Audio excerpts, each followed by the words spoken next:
Milgram. Let's talk shop for a second.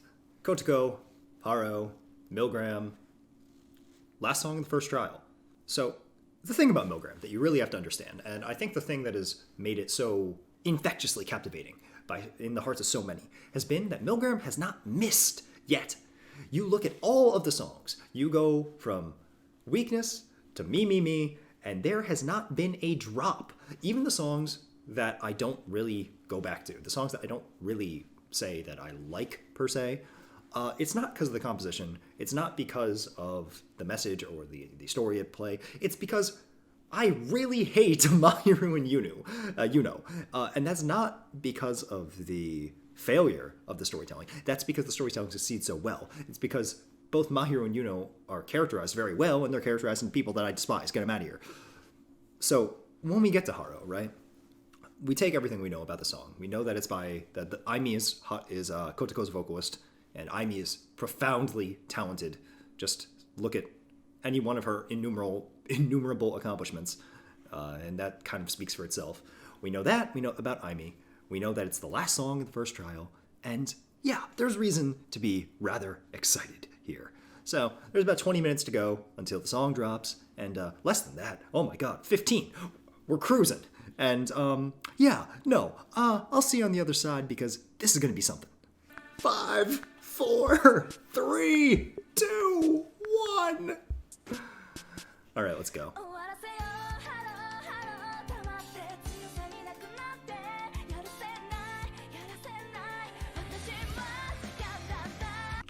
right, I'm going to pause frequently. She's wearing a sleeping mask, and she has a gigantic corkboard. She's talking about justice.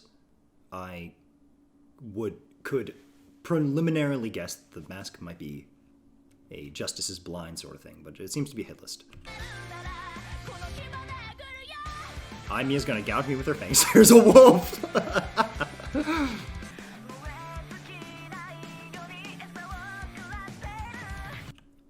Okay, so that appeared to be... This appears like it might be a memorial, like a suicide or a victim memorial that's on the side of the road that Kotoko's looking at.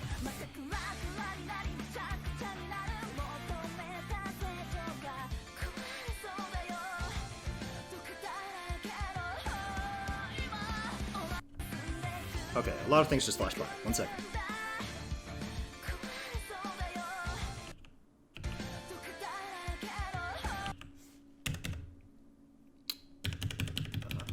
So there's a man, there's a incapacitated thing with a hammer, sent to poison.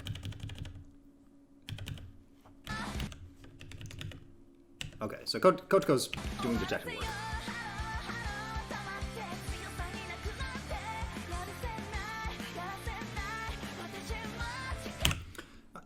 The grit in Aimi's voice is absolutely spellbinding.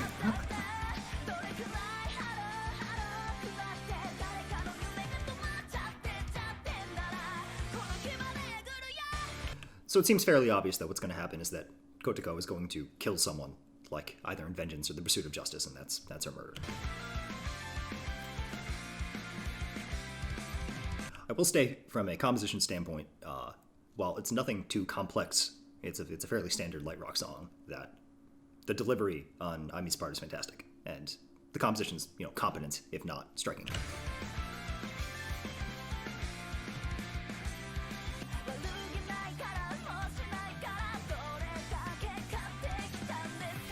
Yeah, so that all but confirms that what Kotoko is doing is being a vigilante, so to speak.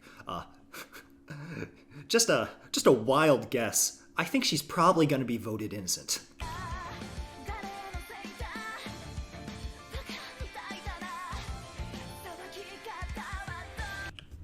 What was that? 1 second. Okay, she's still pursuing that figure from earlier.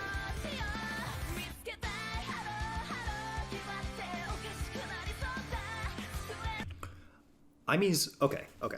I'm gonna go back. Aimi's performance here is like specifically here is great. She's really closing her throat to show the frustration. Listen. Gekishiku nari da. Like, it's... She staggers from him and takes a breath in that second chorus. It's fantastic.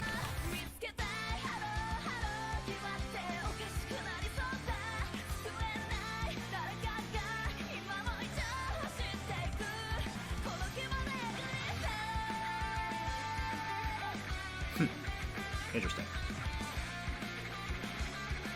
So she evidently has some personal attachment to the case. This one that has been alluded to since the beginning of the video.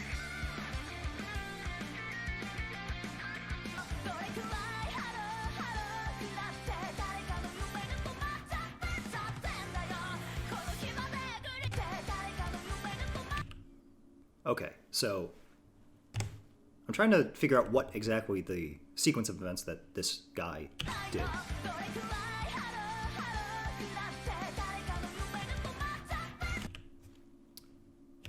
So there's a girl that he seems to have child trafficked. There's that body. And the recurring symbol of the hammer. That's exactly what we thought it was. Kotoko beats someone to death. Rather justly. I want to be drowning in the knowledge that I am right. That's a fantastic line. That's a fantastic line. Because I'll let it play out. But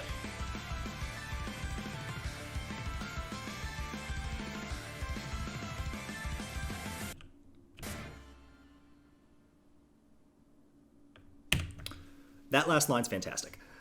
So what I was going to say is that in spite of this being the last song in the first trial, the morality here seems fairly obvious, right? Kotoko is very clearly taking vengeance against a wrongdoer, and the only thing here that is morally dubious in any way is that obviously she's doing outside of the law, and that the imagery with the wolf seems to imply that she likes it, which isn't inherently wrong, but definitely a little not what's preferred. But I think that last line is incredibly telling. It adds a lot of nuance that I think was missing from the song as a whole. I think it's a very good song, but I think it was missing a lot of the nuance that I would characterize Milgram to have. But this last line's fantastic. I want to be drowning in the knowledge that I am right. It's a desire to be justified. It's that changes things a lot, because that portrays Kotoko as having much more of a hero complex, much more of this like obsessive need to be seen or to be perceived well, as opposed to just this raw, I'm gonna beat down the baddies. What I want to do quick is I pulled this up in advance. I want to go to Kotoko's line. I know her line when she gives an undercover is just like, I don't like injustice.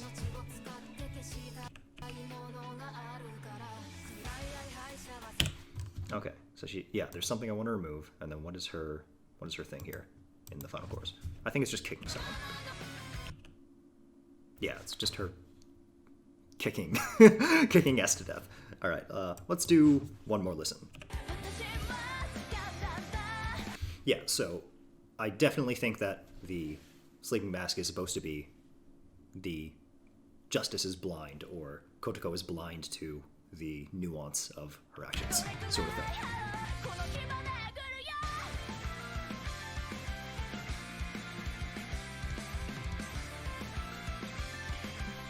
And the imagery of the wolf is good too. It sort of implies that Kotoko is a predator, that behind this air of I'm going to protect people, she's actually not a shield but a sword. You know, she is first above this desire to protect a desire to do harm, which is portrayed by the symbolism of her and the wolf.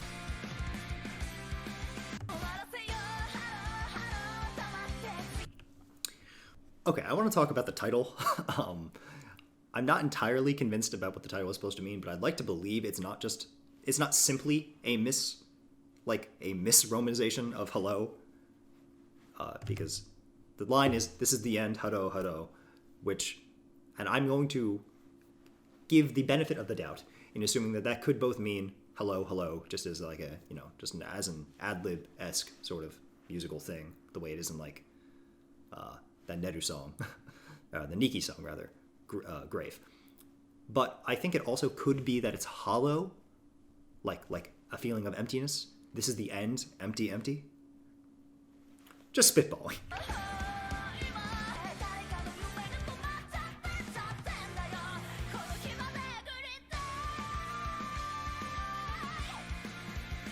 I love how harsh that last note that she holds out is.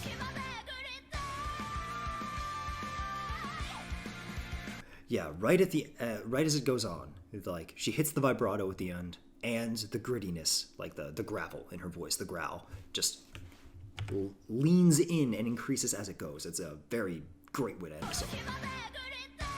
Or second to last note, anyway. I like it. I'm not underwhelmed per se, but I would definitely say it's a middling song as far as the project goes. And that's for the simple fact that, well, I very much like the composition. That sort of punk rock, some might call it a little basic. Certain Will Stetson would probably call it a little basic, but that's sort of like, pretty standard-ish punk rock is something that I quite enjoy. It's a genre that I like a lot. I think what Kotoko's song is missing a little bit is in depth. It feels like where, with everyone else that's in Milgram, you really have to take a step back and ask yourself, where do I fall on this? Where is the right and wrong? It feels like Kotoko was very clear-cut. I think you'd kind of have to be crazy to say that Kotoko's guilty. Like, there's enough in it to make her sort of morals, to make her motives a little dubious. I really, that's what I'm saying. I really like the end. I really like how the end and the imagery with the wolf, especially those last couple frames where the wolf appears in front of her corkboard and then Kotoko's grinning like a lunatic. I really like those because they imply that Kotoko is kind of a violent person, that this is sort of an outlet, and that the desire to do good and the desire to just harm kind of go hand in hand. That's really good. What I think the song misses a little bit is more nuance, right? Like, you look at pick any of them, right? With a weakness, the first one. You really have to ask yourself, is Haruka innocent or not? Do I want to forgive Haruka knowing that everything that happened to him? He did something very blatantly bad, but he was a victim of definitely mental illness, if not neglect, that he has these multitude of complexes that are very understandable to the viewer, but does that justify him taking the actions that he did? Or you look at Throwdown, which is probably my favorite song in Milgram. What he did is definitely kind of, by most anyone's standards, not something a doctor should be doing. However, it was for a reason that I'm sure everyone can sympathize with. So you have to ask, do the actions justify the means?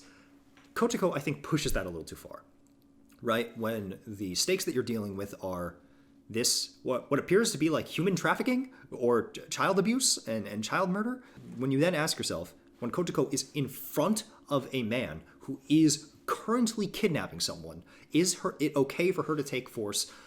Most people are going to say yes, especially in this context, right? I feel like the presentation is maybe a little too kind to her, which is something that I can give or take. But as a song, it's definitely not bad, right? Like, I like Kotoko. I like the story being told is perfectly serviceable. I just think it misses a little bit of the complexity that I would have, that I like from the, a lot of the other songs in Milgram, right? Kotoko is seems like a very shut book case, right? I think that if you look at, like, This Is How You Love Me, and as an example of this girl's insane, get her out of here, definitely guilty, Kotoko's kind of the antithesis of that, where I think Kotoko is a easy innocent. But the song's good. Song's good if a little simple, but definitely something that I will continue to listen to. And That's the merit of composition. Also, Aimee did a fantastic job. That kind of goes without saying. I don't really think that it even warrants mention, almost.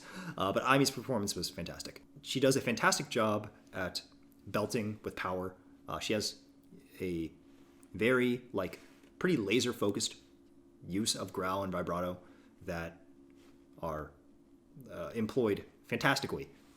Kotoko's her song has a real sense of desperation, especially as it goes on, that I feel like Aimee was able to deliver quite well.